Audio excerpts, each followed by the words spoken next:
Bueno, vamos a seguir avanzando con lo que decíamos al comienzo de T13 Digital. Por estos días se han percibido una serie de sismos. Sintió el de anoche, fue fuerte. El último, justamente, una magnitud de 6,6 y su epicentro se registró a 50 kilómetros al noreste de Lonquimay, región de la Araucanía. Para entender este fenómeno y los riesgos que podría estar asociado, estamos con Pablo Saluzzi, geógrafo de la Universidad Católica.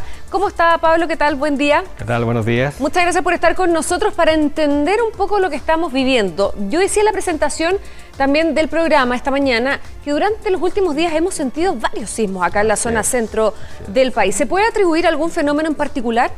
No, de hecho son sismos completamente independientes. No nos olvidemos que el 5.6, que digamos, se percibió hace una semana atrás, ocurre en la zona de Farillones, a una profundidad de 110 kilómetros aproximadamente, y el que percibimos ayer ocurre a una profundidad de 210 kilómetros.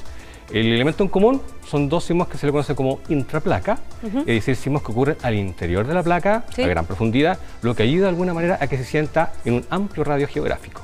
Ya, pero de todos modos uno inmediatamente piensa desde la ignorancia que esto está obedeciendo como una liberación de energía paulatina quizás, y lo que va a evitar que tengamos un evento de gran magnitud. Claro. ¿Esa creencia tampoco es tan cierta entonces, si son eventos aislados? Claro, no tiene ninguna relación. De hecho, los únicos sismos que liberan energía son los megaterremotos. Estamos hablando de sismos sobre 8, ya son los que liberan, digamos, toda la energía que se acumula producto de este estrés que genera la placa Nazca cuando va entrando bajo lo que es la placa sudamericana. Por lo tanto, estos sismos son parte de la realidad sísmica que tenemos, digamos, en nuestro país y que vamos a seguir teniendo. O sea, de hecho, en estricto rigor, sismo en estas magnitudes se registra más en el mundo como 150, ya de magnitud de 5 o 1500. O sea, dentro de lo que es la zona sísmica, como de Chile, obviamente, este es parte del Cinturón de Fuego del Pacífico, es, digamos, lo esperable dentro del periodo que hemos pasado. Bueno, de hecho en Chile tiembla todo el día prácticamente, está temblando constantemente y solo algunos son percibidos por el ser humano, que superan la escala de los 4 Richter aproximadamente, ¿no?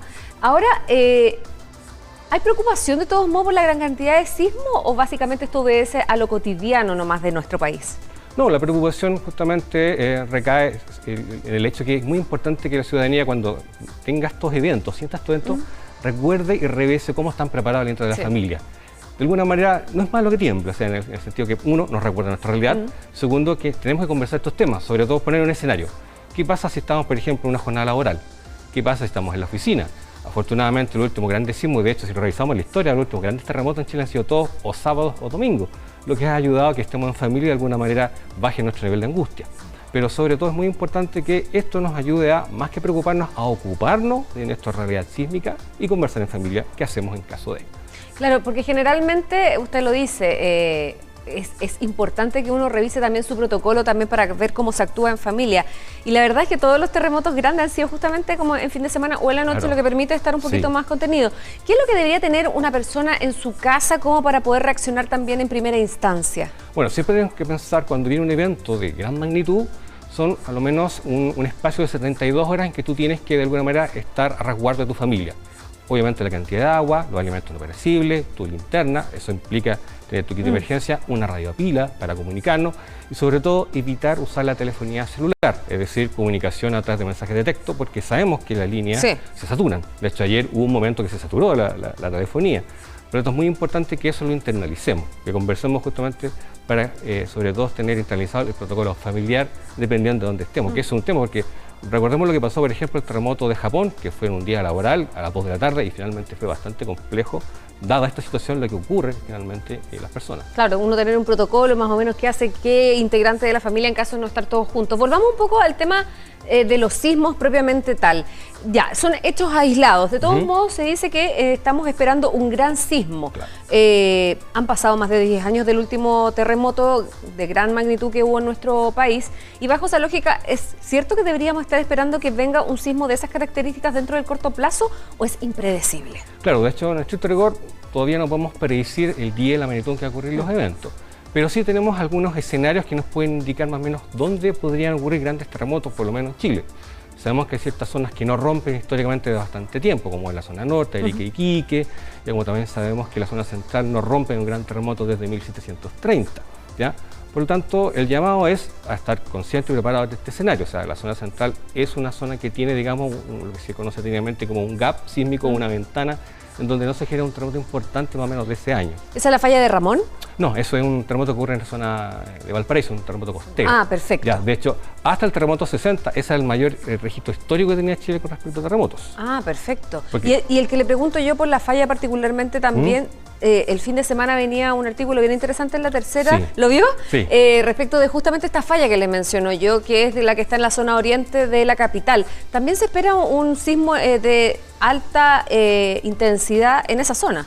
Lo que pasa es que son escenarios. De hecho, en el peor escenario, no olvidemos que tenemos dos registros de 8.000 y 16.000 años atrás, desde que se descubre que la falla es una falla activa. Porque antiguamente se había descrito la falla como tal, pero no sabíamos que era un elemento sismogénico, es decir, que podía producir sus propios terremotos. Si claramente se rompe en el peor escenario todo el segmento, obviamente podríamos tener un terremoto que podría alcanzar magnitud en el peor escenario de un 7.5. Ya ese sería el peor escenario, entendiendo que la falla de Ramón son varios segmentos. Sí. Hay un segmento en San José, otro por la Florida, otro que va hacia el norte, que finalmente termina al norte de Las Condes, ¿ya? Pero la situación es que es un desplazamiento en la vertical, y eso es realmente lo que generaría un daño importante, especialmente en la zona cercana, y se sentiría bastante fuerte, inclusive muy similar al 8.8 del 2010, pero solamente acotado a la zona de Santiago. Ya, pero igual con efectos bien preocupantes, de acuerdo a lo que decía la diario La Tercera, la comuna de Puente Alto podría ser una de las comunas más afectadas en caso que esto se produjese. Ahora, volviendo también a hacer el panorama y el barrido también en términos regionales sobre el posible impacto de un nuevo sismo. En el sur también se podría esperar algo si uno lo considera por el sismo de anoche en Lonquimay. Podría ligarse quizás también y pensar uno que por el terremoto del 2010 la liberación de energía no debería estar tan concentrada en esa zona del territorio nacional, es decir, en el sur del país. Lo que pasa es que son dos temas. Uno, el sismo que tenemos anoche, que es un sismo intraplaca, que en un sector que hace bastante tiempo que no rompía. Ya. Los sismos de este tipo de placas son bastante raros en el registro histórico nacional. Ya, de hecho, tenemos terremotos muy importantes como el terremoto de Chillán de 1939, que es uno de los que más ha generado, digamos, costo en vidas en nuestro país. Pero son sismos que ocurren rara vez. O sea, ya, intraplaca. Estos son los raros. Son muy extraños.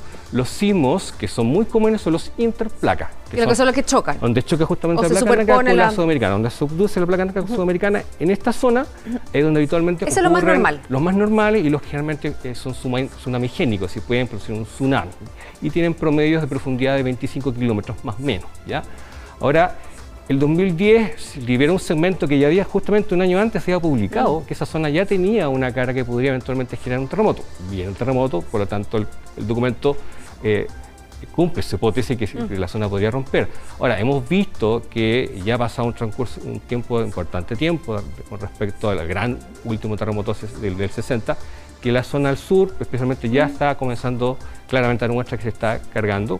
Y si no recordamos lo que ocurrió hace un año atrás con el terremoto Chiloé. ¿Ya?